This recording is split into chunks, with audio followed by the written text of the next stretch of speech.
Ang hustong pagkaon, dili lamang makapalig-on sa panglawas, kundi makatabang usab sa maayong pagkat-on.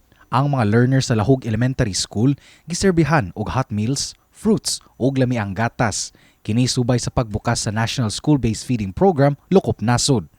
Samtang, personal nga mitambong sa mong kalihukan si Cebu City Mayor Nestor Archival nga personal sab nag-serve sa pagkaon sa mga bata ug naghatag og mga pahinumdom alang kanila. Yung mga bata walay kaon.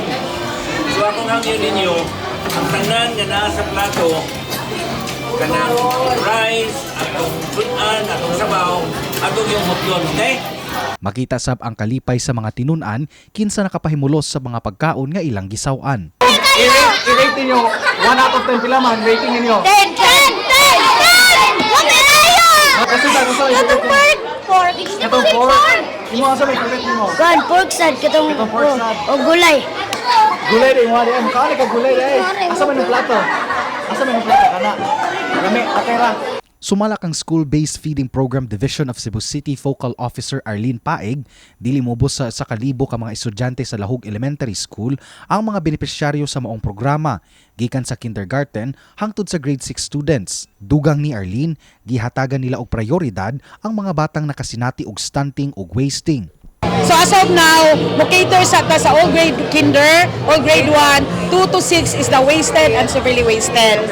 Sa budget nga 25 pesos per meal, makapahimulos na ang usa ka estudyante sa init og sustansyadong pagkaon nga nahasubay sa pinggang Pinoy nga naglangkob sa Go, Grow ug Glow nga mga pagkaon. Usa lamang ang Lahog Elementary School sa 69 ka mga tungaan sa dakbayan sa Sugbo nga nalakip sa mga benepisyaryo sa school-based feeding program. Sumala sa mga opisyales sa Cebu City Schools Division, moabot sa 3790 ang kinatibuk-ang mga benepisyaryo sa tanang eskwelahan sa Cebu City, uban sa gilain nga pondo nga 85 million pesos alang sa Cebu City Schools Division. Every week, nagyo tayo twice a week na feeding, hot meals.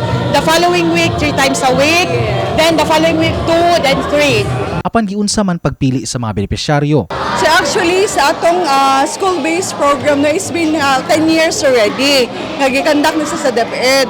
So this time around, before mi nagsugot sa mga hot meals, no, gikandak ko na namang survey kung unsa may mas maayo sa bata. Aron sab masiguro ang padayong pagpadagan sa mong programa, gamiton sa mga eskwelahan ang mga utanon nga gitanom silang mga school gardens isip kabahin sa pag-andam sa mga pagkaon.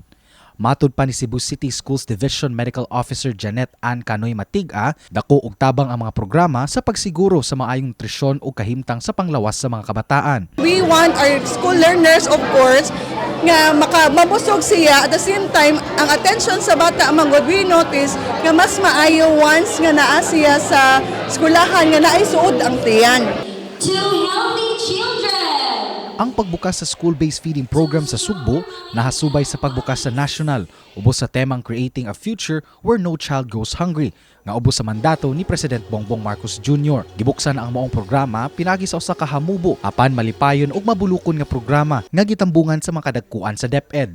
Atol sa pagbisita ni Mayor Archival, gipaambit niya ang plano sa pagpaayo sa mga kusina sa mga eskwelahan o pagpatukod og mga kusina sa mga tulungaan nga wala pa niini.